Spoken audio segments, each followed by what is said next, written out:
आगे अखड़ी हो हमर यार मनावा तो एक बेर बात कर लगे आगे सुना यारवा हो भरती पटनवा में आके मुलाकात कर लगे आगे सुना यारवा हो भरती पटनवा में आके मुलाकात कर लगे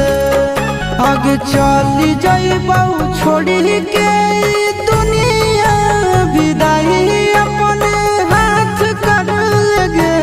आगे सुना यारवा हो भरती